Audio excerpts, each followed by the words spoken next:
Welcome back. Season 5, Episode 5 of The Outsiders with me, Chris Bakke, Alex Cohen, and Michael Girdley. We're excited that we made it 5 episodes, and I'm glad that you're still listening after 5 episodes. That's pretty incredible that we've gotten you to listen to like 2.5 total hours of our, rants and raves. That's pretty good. Well, if it wasn't for video, people would still be questioning whether Alex and I are the same person, because evidently we have the same voice. So we're going to have to work on some strategies for that. But I guess we could do that. You're me. I'm looking at myself in about 30 years' time. we've got accents practicing. We're kicking off in a good direction. So this is a podcast where we are going to cover the top, I would say 4 to 5 to 8, however many news stories we get through. Our goal is to inform you and hopefully make you laugh. And so I think we have a pretty good roster of stories this week. So let's start. Michael, why don't we talk about Google doing some layoffs of some very specific Googlers this week?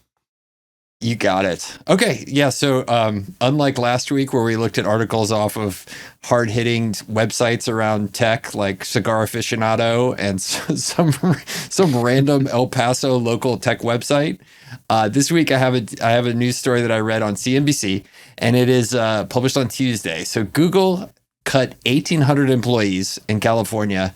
And what was most interesting is 27 of them were massage therapists. So it shows that they've laid off this many people. 100 people were cut from the YouTube campus in San Bruno, which is just south of San Francisco, and let go of more than 24 on-site massage therapists. I picked this article because it just continues what we're seeing a lot. This is the time where it's definitely the white-collar winter for tech, workers. But also I wanted to tee up just like an amazing softball for Alex to continue his rant against HR. So here's a bit more about it. Alphabet, which owns Google, announced it was cutting 12,000 employees, roughly 6% of the full-time workforce. And according to filings released by the state and viewed by CNBC, 1,845 positions, or 15% of the cuts, were in California. So interesting, like 3 times as many California employees as other places were cut. Most of it occurred in and around Silicon Valley. Many were in Mountain View, and many were in San Bruno, where YouTube is located, and Palo Alto saw 53 cuts. Wow. I'm so glad I moved out of Mountain View. I could have been one of the impacted employees, but I'm not there anymore, so I'm safe. Did it say how many massage therapists are left at the company? Because that seems like they're like, oh. Well, I just pulled it. So 27 got laid off, which leaves only 1,922. So that's a pretty big number still.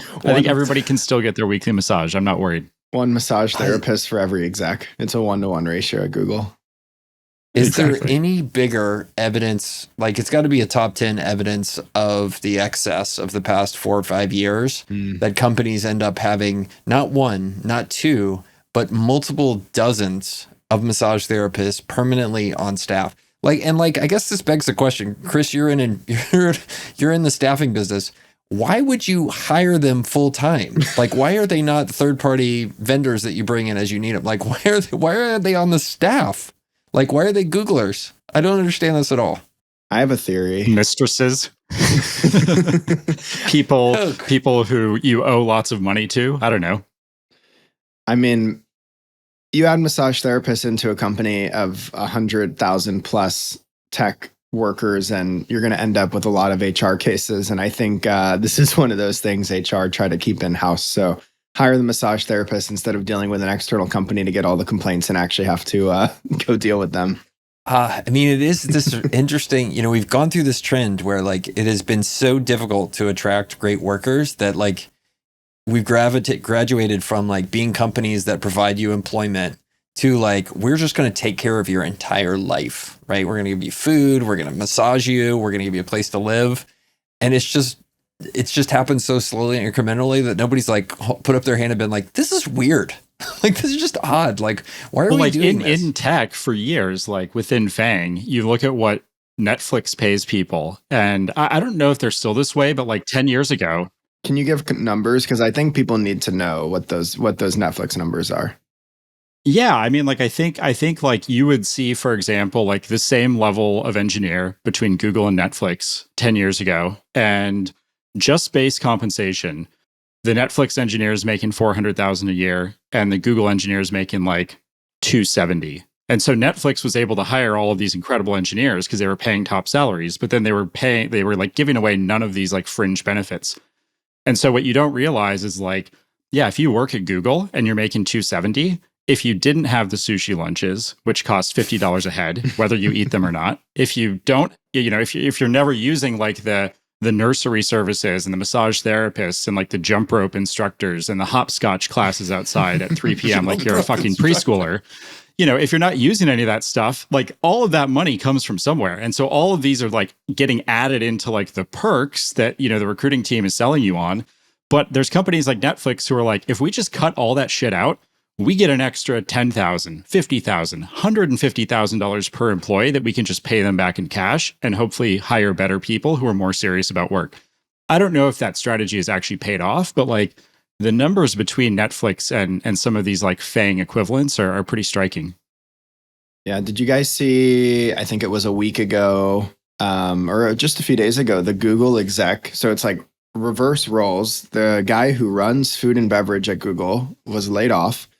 And he is now suing Google because his manager was sexually harassing him at all these like offsite events. And the guy's name is Ryan Olahan. He says Google had failed to act on his complaints about a coworker's sexual advances for a long time. And so he's suing the company. And Tiffany Miller was the person who was sexually harassing him. And she was making advances to him at the bar and things like that for after work hours. It all comes back to this. HR doesn't actually do anything real at companies. And it's just Google in a nutshell. That's I can't imagine like how often that's running rampant, at these companies. I mean, that's the problem of having a company with 150,000 people, dozens of whom are massage therapists. Speaking of companies who are in deep shit, you want to talk about Bed Bath & Beyond, Alex?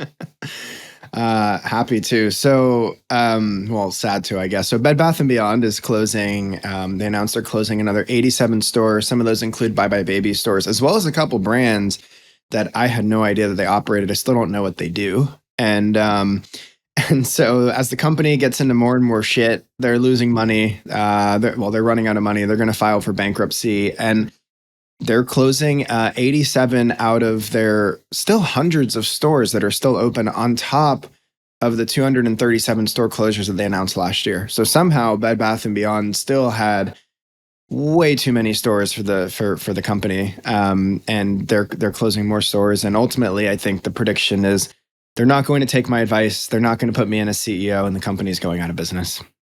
That's the news story. We got a lot of comments of people, and by the way, Alex was suggesting that Bed Bath & Beyond should pivot and basically go high end and have these showrooms for like high end retailers.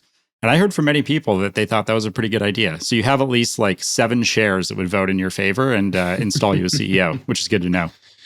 Yeah, unfortunately, what I learned very quickly when I shared that idea publicly was there is no amount of money that could be raised to help pay down Bed Bath & Beyond's debt. And so unfortunately, I've got my arms are crossed here, guys. There's nothing I can do to help save Bed Bath & Beyond. This is the end of a legacy. R.I.P. BBB. They have lost. It's a tragedy. They have lost approximately $1 billion in the last 12 months, and they have well over $1 billion in outstanding debt. And let's look at the old cash flow statement. Yep, they lost $1 billion in cash in the last year. Wow. Like I don't know if you guys are aware, that's a lot of money. That is a crazy amount of money. Well, so let's talk about companies that are doing well. Oil companies are showing record profits. Like during the entire tech turndown, like one of the news stories that we have pulled up to talk about is that Shell records record profits of $42 billion, and they're pulling back from renewable energy. This is on top of Exxon also reporting like $56 billion in profits. Like tech is shitting itself, retail is shitting itself, and oil companies are currently profiting off of, one, the war in the Ukraine, but two, rising gas prices, and they're doing better than they ever have. It's like such a weird juxtaposition when you've got everything that tech has been fighting against for a long time, like renewable energy and solar and all this, with oil companies profiting, and yet tech is at super lows right now. Yeah, it's interesting because like energy is classically cyclical, right? Like it's up and down. Like what's the best way to make $1 billion in like the energy business? Like start with $2 billion, kind of like the airline business that way. Or media. Or podcasts, I hear. But it's interesting, like, you got to wonder, is like tech starting to head that way too, right? Is it starting to become much more cyclical, especially as you see many more of these businesses like tied to consumer spending and all that kind of stuff? Like, it'll be interesting to watch. But if this is kind of the first winter for like tech in general, especially big tech, like, yeah, is it going to happen? I'm excited to watch it. It'll be interesting. There are plenty of ways for tech companies and media companies like us to survive. And one of the ways that we're going to survive is with our first sponsor. Yeah. Coastal Cyber, baby. Thanks for sponsoring the pod. Hi, I'm Shay, a principal and managing partner at coastalcyber.io. I know firsthand that as a growth stage company, cybersecurity might seem like something that's really only a problem for enterprises or something that you can tackle later as you scale. Unfortunately, the complexity of modern security means that it only gets more expensive and more complex the longer you wait. Let us help you understand your risk in alignment with your tech stack and your growth trajectory. We can help you build plans, build policies, and manage implementation. A strong security posture helps support your ability to grow without getting sidelined by a costly, distracting security incident. A robust security program is a sales enablement tool for your enterprise clients and prospects, many of which are asking more and more difficult questions of their vendors. Finally, a solid foundation in security will help support your desired valuation at the time of your next raise or when it comes to acquisition talks. Find us online at coastalcyber.io and learn how we can help you use cybersecurity as a value creator. All right, I want to talk about the Adani group. We almost talked about this a week ago. I'm glad we waited because a lot has happened in the last 7 days. So the Adani Group is this multinational conglomerate based out of India that was started by this guy, Gautam Adani. And in September of last year, he's the second wealthiest man in the world. So he's worth 147 billion, I think Forbes says. Today, he's worth 84 billion, which means on paper, he's lost about $63 billion, most of that in the last 7 days. And he has 7 public companies that form the Adani Group in India. And those 7 companies have lost over $100 billion in market cap in the last 7 days. 100 Bed Bath & Beyonds, for context. That's 100 Bed Bath & Beyond companies, right? Not stores, but like he has this sprawling empire. Well, the Wall Street Journal says they have this very, mysterious way of talking about him. It says his name is plastered on roadside billboards and on airports and on shipping docks. He operates his power plants light Mumbai office towers and irrigate rural fields. He fuels downtowns by coal he imports from mines as far away as Australia. And he might be a fraudster. So there's this short seller called Hindenburg, who has accused him of stock manipulation, accounting fraud, illegal shell companies, illegal loans. And this Hindenburg is a short seller. It's founded by this guy, Nathan Anderson, who has a fascinating past. But the guy was like an account executive at a fintech company like 10 years ago and is now running Hindenburg, which is like the second most renowned short seller, I think, behind like Citron Research. And it's crazy difficult to short the Indian market. So all of these other short sellers are kind of like, how did this guy do this? Because I guess India has made it very difficult for people in other countries to short their stocks. But he somehow found a way. So this guy took out a short position, published like this 55 tweet thread, I think about a week ago, accusing them of all this stuff. And the thread is crazy. We'll link it, I guess, in the podcast or to the YouTube. But there's a lot of like FTX-y things in this thread where they're talking about all of these shell companies and how one company is lending the other one $202 million to fund this new project. And then they show the pictures in this tweet thread of like the entity that lent $202 million. And it's like the most dilapidated shithole apartment complex in India you've ever seen. And that's where this like mining operation is headquartered out of. And so this guy is running this like, Coke Industries like conglomerate of India. And it sounds like a whole, big part of it or many aspects of it might be fraudulent. And then the last thing here is that they were going to do a $2.5 billion stock sale today, largely to cover a bunch of these debts that they have. And he canceled it in this like public YouTube video that he published through Bloomberg or somebody. And I was kind of skeptical. Like, you never know, obviously short sellers, they're trying to short the stock. And if the stock goes down, which it did, they make money. So they're going to say whatever they want within reason to make the stock go down. But when they canceled this stock sale, this guy, Gautam Adani, who's the CEO of the group, he's like sweating. He starts the message with "Dear friends." He's talking about morals. Like, these are all things that you do not want to hear from somebody if you're trying to build trust. Like, if somebody starts a conversation with like, "My friend," no, like, you're going to get scammed.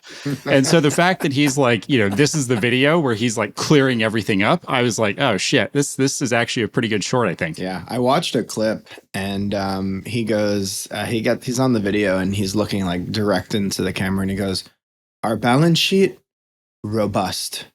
Our assets, formidable." And I was like, this guy is so full of shit. Like the whole time this podcast, yeah, this hilarious.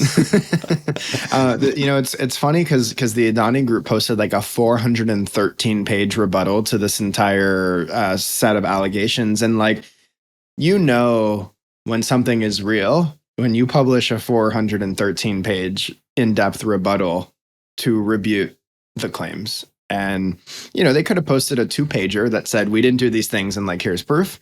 But instead you publish like 413 pages. Like, it's a little bit sus. It's like, "Dear friends, here's our 413-page rebuttal to these claims." But, yeah, I don't know anything about India market, like stock market or companies, but it's been fascinating to watch all this go down in real time.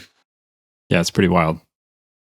I literally thought you were going to start saying about this guy. He also just bought the largest social network in India, and he makes cars, and he's got a rocket company. It's going to be like, wow. I mean, this is crazy. There's a lot of tunnels, flamethrowers are in the mix. I think all that stuff is probably true. I mean, yeah. I think when you zoom out and you sort of take these things that he's being accused of and his companies are, and you apply it to, a man named Elon Musk and, or sounds similar to that, there's definitely a lot of parallels that you can draw. And like, it wouldn't be surprising if that was the next, bombshell to be dropped, that Tesla's been loaning money to Solar City or been, manipulating. I mean, look, like Elon's known for not paying vendors and manipulating, financials. And so I think there's a thread there to be unwoven, but Adani is the first of the billionaires to be,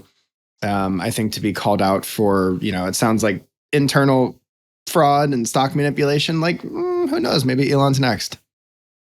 Well, I think that there's a pattern here that's really smart, which is like, if you just watch the Forbes 100, this list that tracks like who the richest billionaires are in somewhat real time or makes an attempt to do it, and you see names on there that you've never seen before, and these people are going from like the 7,000th richest person in the world to number 2, like within a year, that's not how this works, right? And so if you look at like Sam Bankman-Fried, Elon Musk, Gautam Adani, like if you look at these people that rocket up the list in record time, I think that they're like a very fair short.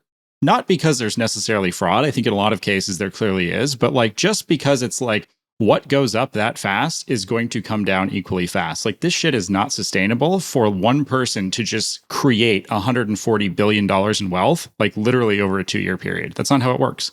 I mean, it is in crypto, but it's not how it works in the rest of the world. That's not how it works in concrete manufacturing, right? So, oh man. Well, all right. I want to get to this next story, Michael. So Google did something pretty interesting with AI. Let's talk about it. Yeah, so super fun one. right now the world is like going nuts. I don't know if you guys saw this, but GPT-3 like just hit the most popular like consumer app ever in terms of launch. Like just 100 million monthly active users. Yeah, just crazy. Which, by the way, 99 million of those are my kid and his friends cheating on their homework. So, the other night I went in there and literally they were writing love poems to each other in Russian, having GPT-3. Yeah, the apple does not fall that far from the tree, guys. Let me just tell you how this works. Okay, so here's how it is. So what this has caused is, in every other company across tech, right? You have Microsoft freaking out. They're putting money at this stupid valuation into ChatGPT-3, or OpenAI. You've got Google suddenly calling the founders back in, and they Google put out their first kind of product of this, this all hands that they're on. And it is a music-based AI. And so Google created an AI that can generate music from text descriptions, but they won't release it. So it's very interesting as to why they won't release it. ChatGPT has this kind of problem of being racist and some stuff if you train it wrong. But the AI system that Google put out can generate music in any genre given a text description. But the company, fearing the risks, has no immediate plans to release it. Called Music LM, Google certainly isn't the first generative artificial intelligence system for song. There's been other attempts, blah, blah, blah, failed companies, raise money, et cetera, et cetera. But owing to technical limitations and limited training data, none have been able to produce songs as well and as particularly complex in composition or high fidelity as Google has. And Music LM is the first. And the reason is, I want you guys to guess, why are they not going to release this? Because it's been trained on real music and it keeps putting out copyrighted material, and they have a hard time getting to figure out which is legal and which is illegal. So they would be basically a walking copyright strike for every song that they create, because they've trained it on over 280,000 hours of real songs. And you just kind of go along listening to one of the songs and then suddenly Katy Perry riff. And then you go back to the rest of the song. So that's the problem with what Bossa Nova elevator music that a robot generated, and then you hear your favorite like Ricky Martin lyric.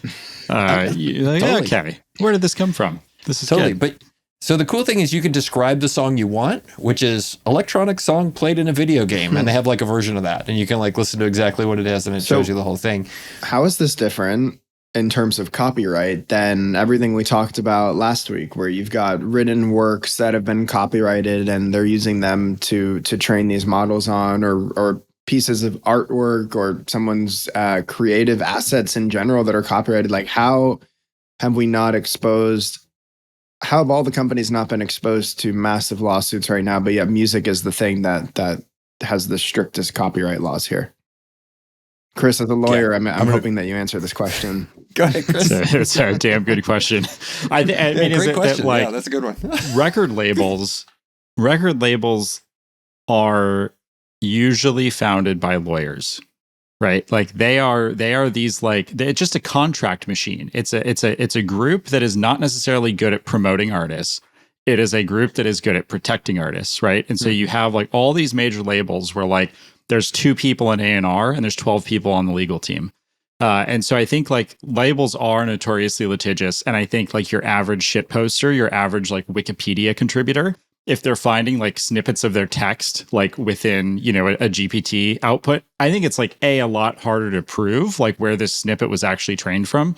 And B, I mean, if they were using my tweets to train GPT, I mean, good luck for everybody using it. I mean, God knows that wouldn't go well. But yeah, I mean, maybe it's just it's a lot easier to tell with music. I'm just saying, if I find that someone is using my shit posts via a ChatGPT generator, I'm suing for copyright over my shit posts.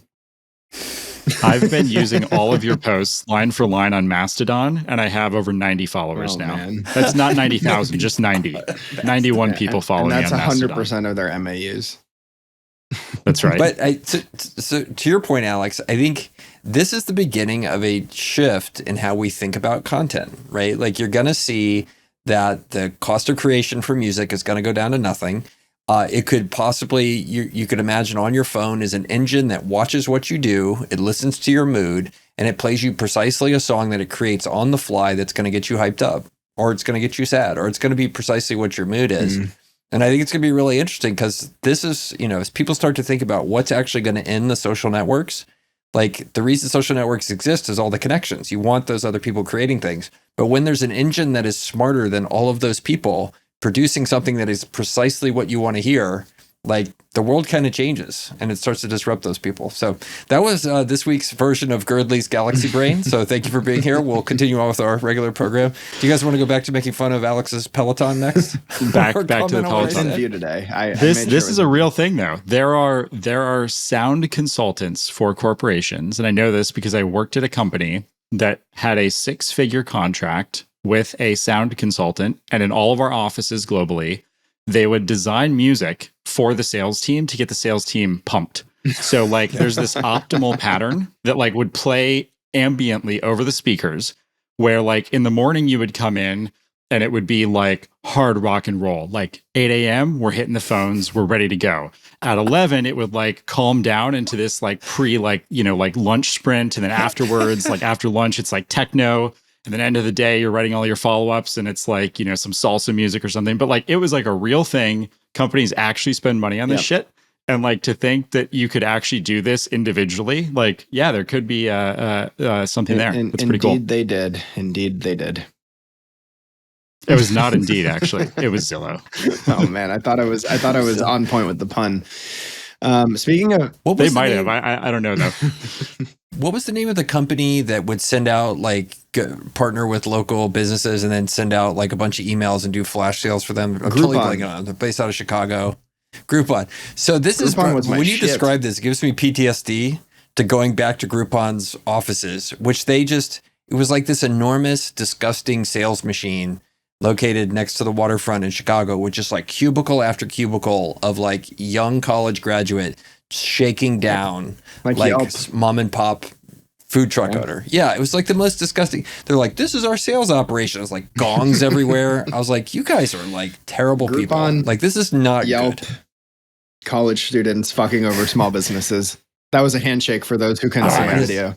It's like they were like over here, like this is where we're like shaking down some food truck operator in Topeka to like buy our daily deals to fund their operations next week. Don't look at that. Over here is the free coffee and soda bar. Isn't this great? And I was just like, so I have two family members who started their sales careers at Yelp as outbound BDRs, because it's basically the role where like if you can't get a job, they hire you. And they're like, man the phones and make calls. And the shit that they do to extort small business owners, whether it's reviews or whether it's rankings or listings, and also just the amount that they call these small businesses. Like as a small business, you need to publish a phone number because you need your customers to call you.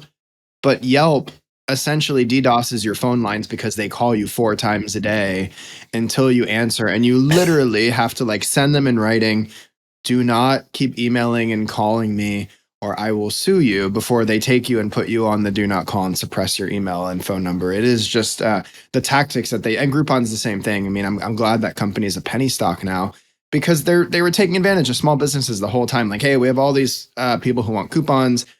Give us your car wash for $16. We'll go mark it up for $24 for the customer, even though it costs you $20 to run this thing. And those services are not sustainable. Like we talked about Google having a monopoly of an ad network last week, but in Google's defense, they don't do these things. They have an open bid marketplace where small businesses get the majority of their traffic. SEO is free if small businesses make good content. And I don't know they do outbound calls and stuff to try to get folks to buy ad placement, but I don't think Google has ever been as aggressive as Yelp and Groupon and some of these other companies with driving sales. The best thing about Google sales as a business owner is when I check my Gmail, my corporate Gmail, and I go to spam occasionally to make sure that nothing has, fallen through the cracks. And I see like over the last quarter, 4 different account executives from Google have emailed me and it's gone to spam. So good, right? Like they're like spam filtering at Gmail is so good. They're not even, and these aren't like phishing emails or weird emails. They're like at google.com. And these like poor reps like can't even get through the filters to hit their quotas. It's a tragedy. So talking about AI, I think we should shift into the next news story, which is I don't think we've talked about Meta yet, or previously known as Facebook. Chris, do you want to tell us what's happening over at Facebook and what they're up to? So, first of all, I'm triggered when you call it Facebook. It's Meta. We're all about the metaverse here, Alex. So let's get that fact straight right now. So their stock is up 23% today, which I think it's close to the 1-year anniversary, if you guys remember, of when the stock went down 26% in a day because of bad earnings. Mm. So it's this like annual reversal where people who haven't had a ton of exposure to the stock market, if you've gotten into stocks around like early 2020, you think it's just totally normal that companies like add and lose $250 billion in market cap in a given day, because that's just the way our economy has been for 3 years now. And Meta's stock is up 52% over the last month. And there's a lot of reasons for that. I think one crazy thing that came out was that not Facebook products, but Facebook itself is doing 2 billion daily active users, which is shocking. I mean, it's actually up quite a bit. I think they've added like 150 million daily active users over the last 6 quarters. So that was surprising. Another surprising thing from their earnings was that Meta lost $13.7 billion in 2022 on VR and metaverse. So I think that was accelerated from about 10 billion the year before. So as we're talking about Google, cutting their 22 massage therapists or whatever, 27. Meta is like, up the street burning. Oh yeah, it's 27. It's a good fact check. Meta's up the street, like just burning $14 billion a year in shareholder value, developing these headsets. And I think like, it's such an interesting bet. Like, I think that they do have to bet on something. So I admire, Mark Zuckerberg's like passion for just burning like tens of billions of dollars in this direction, because it's like getting them out of this ad business, which is stagnating. But like, what a weird thing to bet on, I think, at the end of the day. It might be the right thing. It reminds me of the story where back when, what was the SERP? Google Plus, was that it? Where Google launched their own Facebook competitor. What was that? Google Circle? Mm-hmm. What was the name? Who knows? Circles. I think it was Google Plus. I think it became Google Plus. Okay. Yeah. So let's refer to it as Google Plus. And sorry, listeners, so that's the wrong name. I don't care. So Google Plus, when they launched back in the day, however many years ago that was, I remember reading a story about how all of the Facebook employees were working around the clock. I mean, sleeping at the office, preparing to essentially go to war with Google over social. And Google ended up flopping that entire launch, and that social network never took off. They ended up sunsetting it. And I remember in that story, someone from the Meta team, or Facebook team, now Meta, drove by the Google offices, and no one was there past 5 p.m. the day that this service launched. And it's just kind of, I think, that the indicative of the comparison between Google as a company, doing layoffs. They've been traditionally soft. They kind of coddle their employees with all of these perks and 9 to 5 and whatever. And Meta like goes all in. When they decide to do something, they're all in. Like, it's a little bit different probably now than it was 5 or 10 years ago with a different set of employees. But they've always been really, as Elon would refer to them, hardcore engineers. And so I think, Meta's taking a big bet. Like, Zuckerberg has the money to lose, so they can go for it. But now they're also talking about how they're going to go double down on AI. So we'll see what they do there, if they end up burning another $14 billion this year on generative AI. And I'm curious to see what happens with Meta taking another big bet. But they've been known to take big bets and be on defense with all their business lines forever. Like, I don't think that's changed still. It's just such a good business if you can lose, like, just completely burn 14 billion on something, no matter what it is, and your stock goes up 23%. I mean, what a joy to run that company. It's incredible. It's the other weird thing about it is I was looking this up. So we talked about VR on the last episode. It's obviously, very much the forefront with this metaverse thing. VR headset sales are down year over year. Over the holiday seasons, which is pretty crazy. Like, you would think, I was trying to think, like, is there any other, I get with things like, early computers, they were this like hobbyist thing. And the internet actually didn't grow all that fast over the first couple of years. And then it just took off like a weed. Like, has there been anything else in tech that's actually like declining in popularity because nobody gets it, and then some company like Meta just comes in and like resuscitates it? I don't know if they're moving fast enough in that direction to make a real impact here. Apple's delayed their headset. Meta's not shipped anything interesting in a long time. Well, if you look at what Apple's doing, like all the rumors are they're going for the thing that's actually interesting, which is augmented reality, not virtual reality. Like virtual reality just sucks. Like have you used it? Like, nobody likes it. It makes you sick. Like I put it on, it makes me barf. I feel like that's an uncommon take these days. I just like real life, walking outside. I want augmented reality. You want to know why I want augmented reality? I want these glasses that I'm wearing. Whenever like it knows I'm talking to you, Alex, I don't have to look at the screen to remember your name, right? That's what I'm looking for here. Like, no, I'm just joking, but like I can't remember people's names. Like I'm partially autistic or whatever. But like I want that. I want reality to be better, and that's what most people want, especially like everybody. Like they just want reality to be better. Nobody wants to go to some shitty version of the real world. Yeah. Like that's what they keep creating. It's like, hey, you want to go to Second Life? Like, no, I want to go to First Life. I just want it to be better. Like I want to not sit in a car for like 45 minutes to get to work. Agree. Yeah. And so I think that's what Apple gets really well. And I think to your question, Chris, like, is it going to matter like that Meta's doing this? No, because VR just sucks. Like nobody wants it. They're trying to create something that nobody actually wants. They should have gone and done some. Have you heard of this thing called Lean Startup? They should have considered it. Go talk to some customers. See if anybody cares. I read that book once a week to make sure that I'm always on top of my Lean Startup game. It's a weekly read. It's a must. So speaking of companies that mindlessly absorb our attention and are struggling, we should talk about Netflix for a second and their plan to crack down on sharing passwords. So in the wake of them struggling, Netflix impending crackdown on password sharing includes plans to force users to regularly connect via their home Wi-Fi.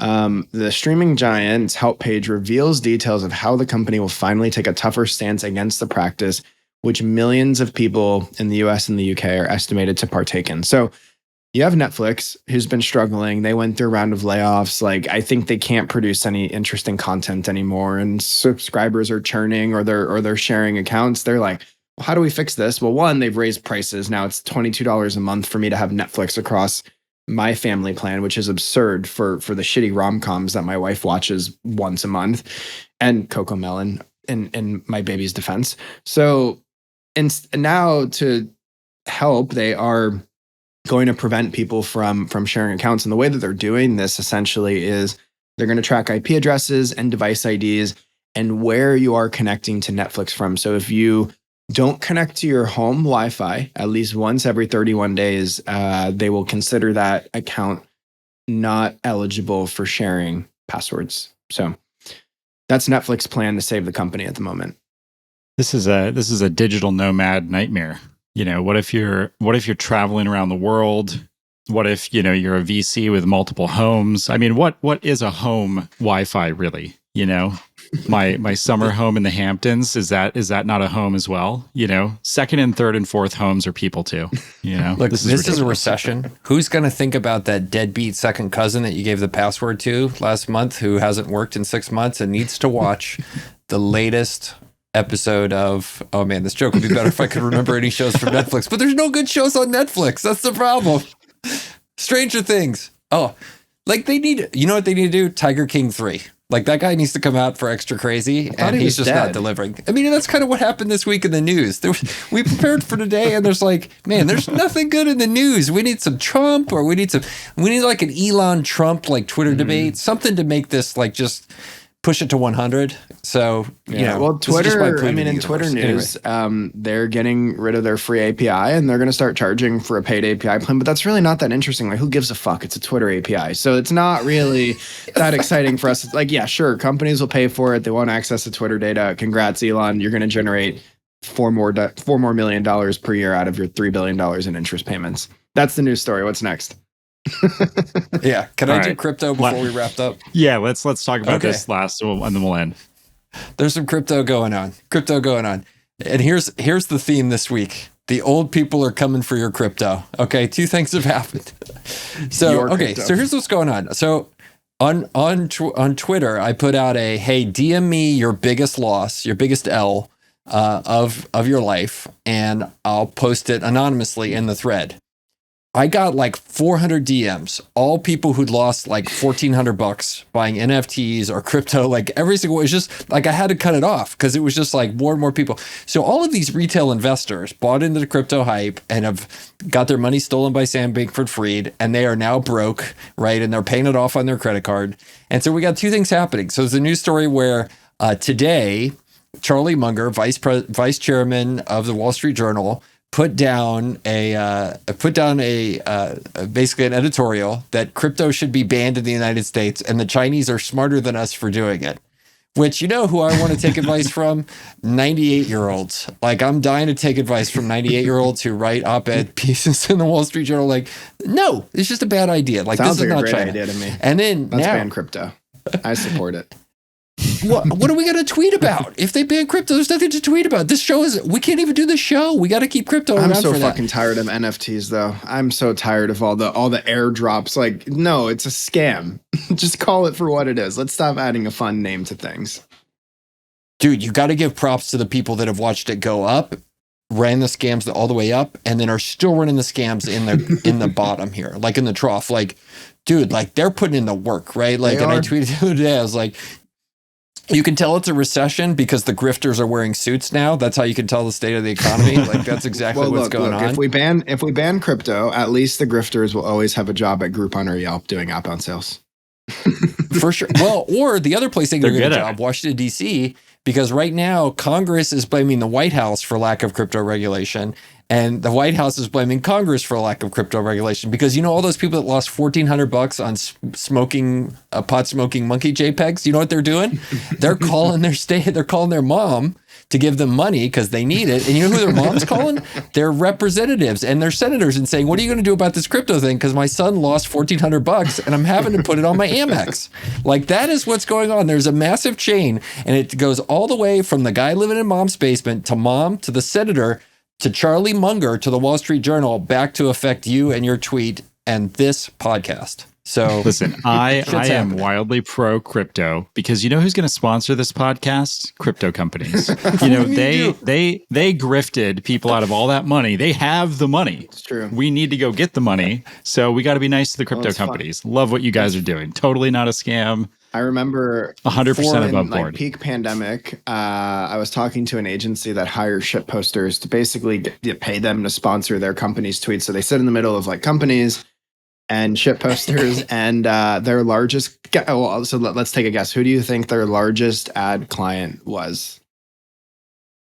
Sam Bankman-Fried. It was fucking FTX. Yeah. I was going to go FTX. So for the cool amount of $5 million per year, we will change this podcast to be the most pro-crypto podcast in history. We just need it all, and we will not take crypto for payment, by the way. We want real money, like real Canadian dollars. I don't want your token. Euros or something. I don't want your token. Yeah, no, we don't want your token. We want real money. I'm not trying to get Tom Brady'd here, you know. Mexican pesos, we don't care what it is. We're taking real money, but yes, we will go pro crypto. We will sell out in a heartbeat. We're here for you. Cool. I think that's all of the very riveting news articles we have for today for you. All right. Can we talk about two meta podcast things? Number one, I could tell there's a huge blizzard ice storm in Austin right now because there's a parka on your Peloton, Alex. So thank you. That's like a weather report. I also appreciate how halfway during the podcast, Alex, you just decided to be the host. I think it's really good. It's a good switch. I don't like the way this goes. I'm going to host this one from here on out. I like just chiming in on stuff. I like, you know, having to like switch topics and stories is so exhausting. I love when other people do it. Did I do a good job at least? Yeah, you were great. Yeah, I think you were totally worth the money. That you don't get paid for. You pay for what you get with me. 0.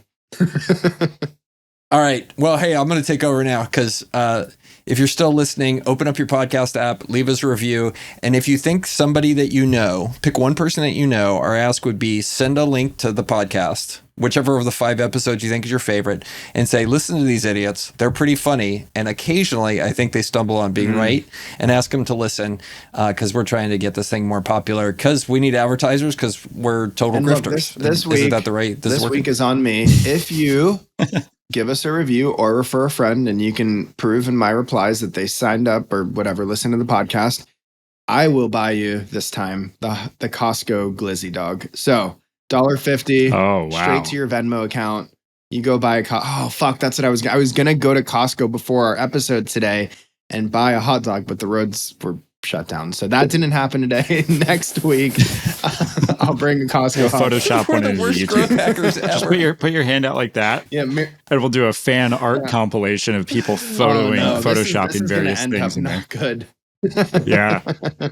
So the deal is, if you recruit one for each, well, let's say for each person you prove has subscribed to our podcast, meaning they set it to automatically download, we're gonna give them a free hot dog at Costco. $1.50. And it comes with the diet. Well, it comes with a soda pop, so you get a hot dog and a soda pop.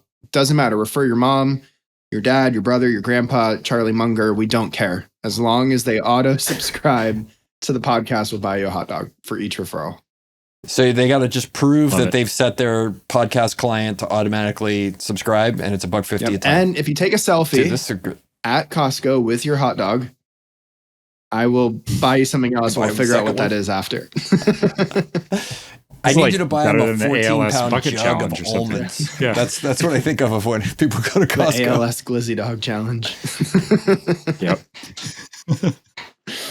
All right, that's a wrap. All right, that's a wrap. See you next week.